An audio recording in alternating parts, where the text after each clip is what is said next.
গল্পটি শুরু হয় শান নামে এক কলেজ ছাত্রকে দেখানোর মাধ্যমে যে তার একঘেয়ে জীবন নিয়ে খুব বিরক্ত ছিল। প্রতিদিন সকালে সে কলেজে যেত, ক্লাস করে বিকেলে বাড়ি ফিরে আসত। এই রুটিন বছরের পর বছর ধরে চলছিল। তবে একমাত্র আনন্দ যেটা তাকে কিছুটা স্বস্তি দিত সেটা ছিল ভিডিও গেম খেলা। কলেজ থেকে ফিরেই সে নিয়ম করে গেম খেলত, কিন্তু ধীরে ধীরে সেটাতেও তার আগ্রহ হারিয়ে যেতে থাকে।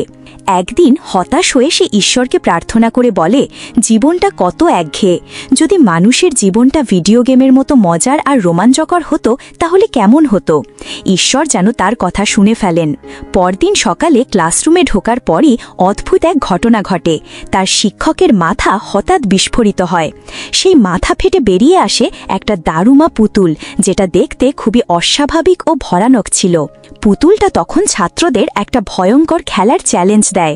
একটি সঙ্গীত চালু থাকে আর সেই সময়ে পুতুলটা তাদের চারপাশে ঘুরে বেড়ায়। কিন্তু যখন সঙ্গীত বন্ধ হয় তখন যদি কেউ নড়াচড়া করে, পুতুলটি তাকে নির্মমভাবে হত্যা করে। একে একে অনেক ছাত্র মারা যায় আর পুরো ক্লাসরুম রক্তে ভরে যায়। এই সব দেখে শান বুঝতে পারে ঈশ্বর তার প্রার্থনা পূরণ করেছেন ঠিকই, কিন্তু এই ধরনের গেম খেলার কথা সে চায়নি। তখন শানের এক বন্ধু তাকে জানায় এটি একটি মৃত্যুর খেলা, আর বেঁচে থাকতে হলে তাদের যে কোনো উপায়ে জিততেই হবে। শান দারুমা পুতুলটির পেছনে একটি বোতাম খুঁজে পায় এবং ভাবে সেটি টিপে দিলে হয়তো সবাই বেঁচে যাবে। কিন্তু সে কিছু করার আগেই একজন ছাত্র দৌড়ে গিয়ে পুতুলের সামনে পড়ে যায় এবং সাথে সাথে নির্মমভাবে মারা যায়। এরপর শান সবাইকে সতর্ক করে বলে, আমাদের হাতে মাত্র 1 মিনিট সময় আছে, এর মধ্যে কিছু না করলে সবাই মারা যাব। এই কথা শুনে সবাই আতঙ্কে পড়ে এবং দৌড়াতে শুরু করে, কিন্তু এতে আরও বেশি ছাত্র মারা যায়। অবশেষে ক্লাসরুমে শুধু দুজন বেঁচে থাকে, শান আর তার বন্ধু। তার বন্ধু শানকে বলে, আমাদের মাত্র 30 সেকেন্ড আছে, তুই আমার গা বেয়ে লাফ দিয়ে বোতামটা টিপ। শান তেমনটাই করে। সে বোতামটি টিপে দেয় এবং পুতুলটিকে মাটিতে ফেলে দেয়। দুজনেই ভাবে অবশেষে তারা বেঁচে গেছে, কিন্তু হঠাৎ শানের বন্ধুর মাথাও বিস্ফোরিত হয় এবং সে মারা যায়। এটা দেখে শান স্তব্ধ হয়ে যায়। তখন পুতুলটি বলে, তুমি এই খেলার বিজয়ী, কারণ একমাত্র তুমি বোতাম টিপেছ। শান ক্লাসরুম থেকে বের হয়ে আসে। বাইরে এসে সে তার বন্ধু ইচিকার সঙ্গে দেখা করে, যে খুব ভয়ে ছিল। শান জিজ্ঞেস করে, তুই এত ভয় পাচ্ছিস কেন? তখন ইচিকা জানায় যে পুরো কলেজ জুড়ে একই খেলা চলছে এবং সে তার ক্লাসের বিজয়ী। এসব জানার পর শান পুলিশের সাহায্য নিতে চায়, কিন্তু কোনো ফোনে সিগন্যাল ছিল না। তাই তারা দুজন মিলে সিগন্যালের খোঁজে রওনা হয় এবং কলেজের আরেকটি এলাকায় গিয়ে দেখে অনেক ছাত্র জড়ো হয়েছে, যাদের বেশিরভাগই ইঁদুরের পোশাক পরে আছে। ঠিক তখনই মেঝের নিচ থেকে একটি বিশাল রোবট বিড়াল বের হয়ে আসে। বিড়ালটি একে একে ছাত্রদের গিলে খেতে শুরু করে। সবাই ভয়ে দৌড়াতে থাকে। তবে শান বুঝতে পারে জয় পেতে হলে খেলার নিয়ম বুঝতে হবে। সে লক্ষ্য করে বিড়ালের গলায় একটা বাস্কেট রিং ঝুলছে আর মাঝিতে ঘণ্টার মতো দেখতে একটি বল পড়ে আছে। তখন সে ঠিক করে ওই বলটি ওই রিংয়ে ছুঁড়ে মারলেই জেতা যাবে। তাই সে কলেজের সেরা বাস্কেটবল খেলোয়াড়কে দায়িত্ব দেয় বলটি ছুঁড়ে মারার। কিন্তু ছেলেটি বল ছোঁড়ার আগেই বিড়ালটি ঝাঁপিয়ে পড়ে এবং তাকে হত্যা করে। তারপর বিড়ালটি ইচিকার দিকেও এগিয়ে আসে। শান তখন ইঁদুর সেজে বিড়ালের সামনে গিয়ে তার পিঠে উঠে গা টিপে আদর করে। এতে বিড়াল শান্ত হয়ে ঘুমিয়ে পড়ে। তখন সবাই সিদ্ধান্ত নেয় এই সুযোগে খেলাটা শেষ করতে হবে। কিন্তু বলটি কে রিংয়ে ছুড়বে তা নিয়ে ছাত্রদের মধ্যে ঝগড়া শুরু হয়, কারণ তাদের ভয় হচ্ছিল যে গোল করবে সেই হয়তো একমাত্র বেঁচে থাকবে। এত শব্দে বিড়ালটি আবার জেগে ওঠে এবং পুনরায় ছাত্রদের হত্যা করা শুরু করে। এটা দেখে ইচিকা আর শুন দুজনেই দুই দিক থেকে বাস্কেটবল রিং লক্ষ্য করে বল ছুড়ে দেয়, যাতে বিড়ালটি বিভ্রান্ত হয়। একটি বল ছিল ঘণ্টা আর আরেকটি ছিল সাধারণ বাস্কেটবল। প্রথম দুটি শট লক্ষ্যভ্রষ্ট হয়, কিন্তু ঠিক তখনই অমায়া নামের এক ছেলে দ্রুত দৌড়ে এসে বলটি রিংয়ের দিকে ছুঁড়ে দেয় এবং সে নিখুঁতভাবে গোল করতে সক্ষম হয়। ফলে তারা দ্বিতীয় খেলাটিও জিতে যায়। তারপর বিড়ালটি হঠাৎ তার মুখ থেকে ধোঁয়া ছাড়ে, আর সেই ধোঁয়ায় সবাই জ্ঞান হারিয়ে ফেলে। জ্ঞান ফিরলে তারা দেখে তারা এখন একেবারে নতুন তৃতীয় খেলায় চলে এসেছে। এবার শুনের দেখা হয় শোকো নামের একটি মেয়ের সঙ্গে, যে ছিল তার ছোটবেলার বন্ধু।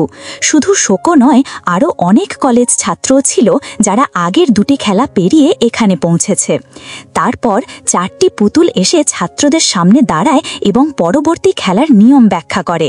তারা জানায় এই খেলায় প্রত্যেককে এক জায়গায় চোখ বেঁধে বসে থাকতে হবে, আর গান গাইতে গাইতে পুতুলগুলো তাদের চারপাশে ঘুরে বেড়াবে। গান শেষ হলে প্রত্যেক খেলোয়াড়কে তার পেছনে দাঁড়িয়ে থাকা পুতুলটির নাম অনুমান করতে হবে। যদি কেউ সঠিক নাম বলে তাহলে সে বেঁচে যাবে, আর যদি ভুল বলে তাহলে তাকে সঙ্গে সঙ্গে হত্যা করা হবে। খেলা শুরু হয়।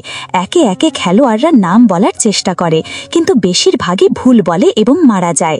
কেউই সঠিকভাবে পুতুলের নাম অনুমান করতে পারছিল না। এরপর যখন গান আবার শেষ হয়, তখন শানকে তার পেছনে থাকা পুতুলের নাম বলতে বলা হয়, কিন্তু সে চুপ করে থাকে। তখন সময় শেষ এই কথা শোনা যায়, আর পেছনে দাঁড়ানো পুতুলটি বলে সে এখন মারা যাবে, কারণ নির্দিষ্ট সময়ের মধ্যে সে উত্তর দেয়নি। কিন্তু তখন শান পুতুলের কণ্ঠস্বর চিনে ফেলে এবং সঙ্গে সঙ্গে তার নাম বলে দেয়। কিন্তু পুতুলটি কটু হাসি দিয়ে বলে এখন আর উত্তর দেওয়ার মানে নেই, কারণ সময় পেরিয়ে গেছে। ঠিক সেই সময় শান প্রকাশ করে যে সময় শেষ কথাটা পুতুলের নয়, বরং তার নিজের ফোন থেকে আসছিল। আগের খেলায় সে পুতুলদের কণ্ঠস্বর রেকর্ড করেছিল। সেই রেকর্ড চালিয়ে সে পুতুলদের বিভ্রান্ত করে এবং আসল পুতুলের কণ্ঠ শুনে সঠিক নামটা বলে দেয়। এই বুদ্ধির জোরে শান খেলাটি জিতে যায়। সাথে সাথে 4টে পুতুলই বিস্ফোরণে ধ্বংস হয়ে যায়। এরপর শান আর শোকো চাবি নিয়ে ঘর থেকে বেরিয়ে আসে। বাইরে এসে তারা দেখতে পায় একজন ছেলে আতঙ্কে দৌড়ে আসছে, আর তার পেছনে একটা বিশাল দানবীয় পুতুল তাকে তাড়া করছে। জীবন বাঁচাতে ছেলেটি ছুটে আসে শানের দিকে। শানদের দেখে সে চিৎকার করে বলে সবাই একসাথে হাত ধরো, তাহলেই পুতুল আমাদের ছুঁতে পারবে না। এই কথা শুনে সবাই একে অপরের হাত ধরে ফেলে, আর তাতেই পুতুলটি তাদের স্পর্শ করতে পারে না। ঠিক তখনই ইচিকাও এসে পৌঁছায়। পুতুলটি এবার তার দিকে এগিয়ে যায় তাকে মারার জন্য, কিন্তু ঠিক সেই মুহূর্তে শান ইচিকার হাত ধরে ফেলে, আর তাতে ইচিকাও বেঁচে যায়। এরপর তারা 4 জন মিলে অন্য একটি ঘরে প্রবেশ করে, যেখানে আরও 2টি ছেলের সঙ্গে তাদের দেখা হয়। ছেলেরা জানায় পরবর্তী গেট খুলতে হলে 7টি চাবি লাগবে, কিন্তু তাদের কাছে মাত্র 4টি আছে। ঠিক তখনই পমায়া এসে হাজির হয়। সে জানায় সে পুতুল থেকে বাঁচতে একজন ছেলের হাত ধরেছিল। ঘরে ঢুকেই সে সেই পুতুলটিকে মেরে ফেলে এবং জানায় তার কাছে আরও 3টি চাবি আছে। এই কথা শুনে সবাই খুব খুশি হয়ে যায়, কারণ এখন তাদের হাতে মোট 7টি চাবি আছে। তারা তাড়াতাড়ি সেই চাবিগুলো গেটের তালায় ঢুকিয়ে দেয়। গেট খুলে যাওয়ার পর তাদের নতুন পোশাক পরতে বলা হয়। পোশাক বদলানোর সাথে সাথেই তারা বুঝতে পারে তারা ইতিমধ্যেই আরেকটি নতুন খেলায় প্রবেশ করেছে। এই সময়ে পুরো শহরের অবস্থা দেখানো হয়। দেখা যায় এই সব ভয়ঙ্কর খেলাগুলো শহর জুড়ে সরাসরি সম্প্রচার করা হচ্ছে। আবার খেলায় ফিরে আসা যাক। বেঁচে যাওয়া 7 জন শিক্ষার্থী এবার পৌঁছায় এক বরফে ঢাকা অঞ্চলে। কিছু বুঝে ওঠার আগেই এক বিশাল সাদা ভালুক এসে হাজির হয়। সে জানায় খেলা জিততে হলে তাদের কিছু প্রশ্নের উত্তর দিতে হবে। ভালুক সবাইকে সতর্ক করে দেয় যদি কেউ ভুল উত্তর দেয় তাহলে সঙ্গে সঙ্গে তাকে মেরে ফেলা হবে। খেলা শুরু হয়। ভাল্লুক প্রথম প্রশ্ন করে, তোমার প্রিয় খাবার কি? সবাই একে একে উত্তর দেয়, কিন্তু এক ছাত্রের উত্তর ভাল্লুকের পছন্দ হয় না, আর তাই সে ছেলেটিকে হত্যা করে। এরপর ভাল্লুক আরেকটা প্রশ্ন করে, তোমরা যারা এখানে আছো সবাই কি শানকে পছন্দ করো? অমায়া, শোকো আর ইচিকা হ্যাঁ বলে, কারণ তারা শানকে চেনে। কিন্তু অন্য কলেজের 2 জন ছাত্র বলে না। তখন ভাল্লুক বলে তাদের মধ্যে একজন মিথ্যে বলছে। শান তখন বলে এই প্রশ্নগুলো খুব সাধারণ, এখানে ভুল উত্তর দেওয়ার কথা না। ভাল্লুক তখন উত্তর দেয়, তোমাদের মধ্যে একজন আসলে গুপ্তচর, যে আমাদের পক্ষের লোক। সে মিথ্যে বলছে, আর তার কাজ হলো বাকিদের ধোঁকা দিয়ে হারিয়ে দেওয়া। এখন তোমাদের দায়িত্ব তাকে খুঁজে বের করা, নইলে সবাইকে মারা হবে। এই কথা শুনে সবাই সন্দেহ করে শোকর দিকে। শোকো বারবার অস্বীকার করলেও শেষ পর্যন্ত শান ভাল্লুকের কাছে তার নাম বলে দেয়। তখন ভাল্লুক শোকোকে মারধর করতে শুরু করে। কিন্তু যখন শোকোর শরীর থেকে রক্ত বের হতে থাকে, তখন সবার বুঝতে দেরি হয় না সে সত্যিই নির্দোষ। কারণ যদি সে গুপ্তচর হতো, তাহলে সে আসলে মানুষ হতো না, সে হতো একটা রোবট, আর তার শরীর থেকে রক্ত বের হতো না। শান তখন রেগে গিয়ে ভাল্লুককে বলে, তুমিই একমাত্র মিথ্যাবাদী। তুমি আমাদের মাঝে ভুল বোঝাবুঝি তৈরি করে একে অপরকে মারতে বাধ্য করছো। এই কথা বলার সঙ্গে সঙ্গেই সাদা ভাল্লুকটি কালো হয়ে যায়, তারপর ছাইয়ে পরিণত হয়। এভাবে তারা এই খেলাটিও জিতে যায়। এরপর সবাই মিলে চূড়ান্ত খেলার দিকে এগিয়ে যায়। এই শেষ খেলায় কিছু পুতুল এসে নিয়ম ব্যাখ্যা করে। খেলায় অংশ নেওয়া 5 জনের মধ্যে একজন রাক্ষস হবে, আর বাকি 4 জন লুকিয়ে থাকবে। রাক্ষস যদি তাদের খুঁজে পেয়ে সামনে রাখা একটি বাক্সে লাথি মারে, তাহলে সে জিতবে, আর বাকি 4 জন মারা যাবে। কিন্তু যদি লুকিয়ে থাকা 4 জনের মধ্যে কেউ, যাকে ধরা যায়নি, আগে বাক্সে লাথি মারে, তাহলে বাকি সবাই বেঁচে যাবে, কিন্তু যে লাথি মারবে সে মারা যাবে, কারণ বাক্সটি বিস্ফোরিত হবে। খেলা শুরু হয়, আর অমায়াকে রাক্ষস হিসেবে বেছে নেওয়া হয়। সে খুব তাড়াতাড়ি 2 জন খেলোয়াড়কে খুঁজে বের করে এবং কারাগারে বন্দী করে। এদিকে ইচিকা আর শুন একসাথে লুকিয়েছিল। কিছুক্ষণ পর অমায়া তাদের কাছে পৌঁছায়। ইচিকা তখন নিজেই সামনে এসে শুনকে রক্ষা করার চেষ্টা করে। অমায়া তাকে ধরে ফেলে এবং তাকেও বন্দী করে। এরপর সে শুনকে ডাকতে থাকে, তাকে আত্মসমর্পণ করতে বলে।